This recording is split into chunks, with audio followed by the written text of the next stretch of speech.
지금부터 2015년 8월 국제수지 잠정 편제 결과를 말씀드리겠습니다. 2015년 8월 경상수지는 84.6억 달러 흑자를 기록하였습니다.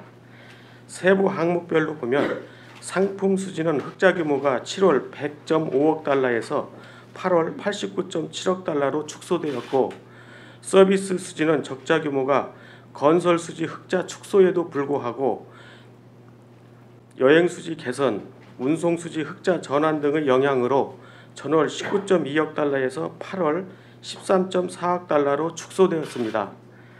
본원 소득 수지는 이자 수입 감소 등으로 흑자 규모가 전월 12.8억 달러에서 8월 9.1억 달러로 축소되었으며, 이전 소득 수지는 1억 달러 적자를 시현하였습니다.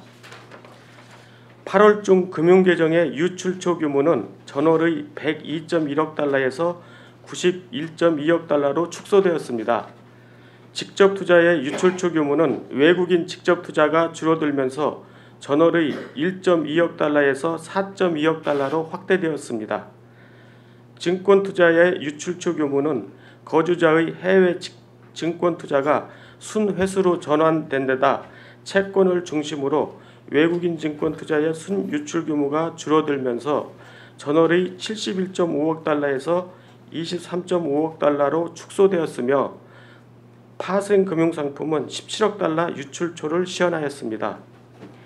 기타 투자의 유출처 규모는 금융기관의 대출이 큰 폭으로 확대되면서 전월의 29.5억 달러에서 85.3억 달러로 크게 확대되었으며, 준비자산은 38.8억 달러 줄어들었습니다.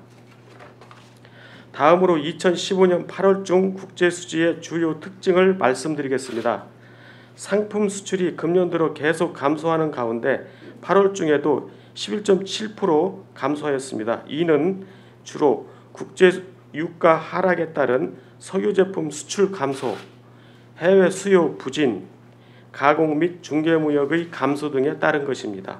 이에 더해 자동차, 가전, 디스플레이 패널, 철강 제품, 화공품 등 일부 수출 주력 품목도 전년 동월 대비 감소하였습니다. 한편 서비스 수지는 전년 동월 6.9억 달러 적자에서 8월 중 13.4억 달러 적자로 적자 규모가 확대되었습니다. 이는 지식재산권 사용료 수지 흑자 전환, 에도 불구하고 메르스 영향 등으로 인한 여행 수지 적자폭 확대, 운송 수지 흑자 축소, 해외 건설 부진 등에 따른 건설 수지 흑자폭 축소 등에 주로 기인합니다. 이상으로 국제 수지 설명을 마치겠습니다. 그럼 이제 질문을 받겠습니다. 질문하실 분들은 마이크 앞으로 나오셔서 소속과 성명을 말씀해 주시기 바랍니다. 예, 저 연합뉴스의 이지원 기자입니다. 이 페이지 보면 증권투자 유출처에서 거주자 해외 증권 투자가 순회수로 전환됐다고 돼 있는데, 이 부분의 배경이 어떻게 되는지 좀 궁금한데요. 이번에 보면은 지금 이제 해외 증권 투자가 주식에서 지금 회수가 23억 달러, 23.2억 달러가 지금 회수가 됐고요. 부채성 증권은 이제 늘어난 걸로 되어 있는데,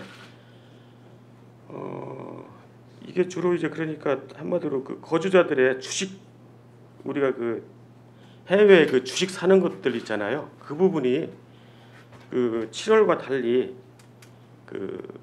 회수했다는 겁니다. 여러 가지, 그러니까 제 생각에는 이게 어떤 금융시장 여건, 해외 주식시장 그런 상황, 그런 것들의 영향을 받아가지고 회수한 걸로 이렇게 나타났습니다. 네, 연합인포맥스의 오진우 기자입니다. 방금 말씀하신 해외 주식시장 상황이라는 거는 8월 이후에 금융시장 좀 불안해지면서 투자 자금을 좀 회수했다라는 말씀으로 이해하면 되는 건지. 예.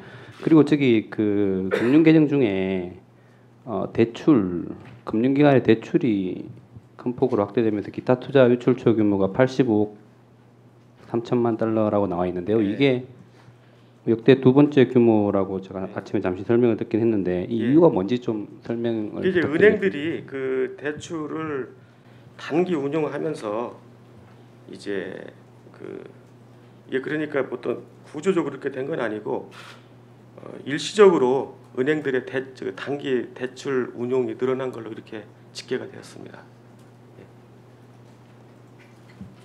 그 은행들이 예. 일시적으로 외화를 어디서 구해서 이렇게 당연히 대출을 많이 했는지 이런 것들을 좀 설명이. 그러니까 이제 은행들이 이걸 뭐 현금이나 예금 이런 걸로도 할 수도 있고 일시적으로 뭐 콜론이라든가 이런 쪽으로 운용을 할 수도 있고 단기적으로 그 외화 그 포트폴리오를 그 자산을 그냥 포트폴리오 그런 건 아니고 그러니까 이제 단기적으로 일단 외화 자금 상황에 따라서 일시적으로 이게 하여튼 이렇게 늘어난 걸로 그렇게 지금 잡히고 있습니다. 예, 머니투데이 유엄식인데요. 예. 그 증권 투자를 그 거주자가 회수한 게 얼마만이고 주식. 주식 이게 얼마 만에 지금 이렇게 이번에 보면은 대부분 지금 주식을 투자를 해왔는데 이번 플러스가 23점인데 이게 언제 이후라고 했죠? 저번에 한번 나와 있던가 이게? 그 숫자 그 나중에 한번 확인해드리겠습니다. 예, 그리고 그렇게 알려주시고요. 예. 준비 자산이 지금 감소폭이 예. 2년 2개월 만에 뭐 가장 많다고 아까 얘기를 들었는데요. 예. 이게 뭐 최근 환율 변동성이 커져서 뭐 그런 요인인지 뭐 그러니까 어떻게- 외환보유의 변동은 저희들이 이제 뭐 여러 가지 이제 뭐 저기 생각들이 있겠는데 저희들 입장에서는 우리가 좀 이 부분이 왜 어떻게 했는지 왜 그 이유나 이런 것들은 저희들 입장에서는 좀 말씀을 안 드리는 그런 쪽으로 그러니까 좀 비거래 요인으로 정도로 이해를 하면 되나요? 전부 비거래 요인은 아니고요. 네. 예, 그 전부 비거래는 아니고 외환보유액 이번 통계 자체가 지금 그 국제국에서 발표한 거 보면은 28억 달러 정도 지금 줄어들게 그렇게 발표했죠. 그쪽에서 그렇게 그 매월 그 보유액 통계 발표할 때 거기서 지금 보도 자료가 발표됐습니다. 예, 그리고 마지막으로 거기에다가 이제 그리고 저기 상품 경상수지가 원래 7월달에 101억 1천만 달러라고 잠정치에서 발표를 했다가 예. 이번에 8억 달러가 넘게 줄었어요. 근데 그게 이제 왜 그러냐면은 예. 그 관세청에서 통관 수출을 이번에 그러니까 그쪽에서 조정을 했습니다. 이제 리바이스를 해서 거기에 따라서 저희들도 이제 같이 그렇게 조정을 하게 됐습니다. 이게 이렇게 포기를 많이 조정한 이유가 뭐 그러니까 아까 이제 얘기를 들어서 저희들은 철강 쪽에 문제가 있다고 그랬는데 예? 철강 예, 수출액이 많이 줄었다고 철강을 그러는데 관세청 통계에서 네. 저희들이 이제 관세청 통계를 기본적으로 사용을 하거든요. 네. 그래서 이제 그쪽에서 어떠한 사유로 인해서 그 철강 그 제품 그 부분이 지금 보니까 그 리바이스 된 걸로 그렇게 나타나서 그 부분이 반영된 겁니다. 알겠습니다. 네, 추가 질문이 없으시면 이것으로서 설명회를 마치도록 하겠습니다. 감사합니다.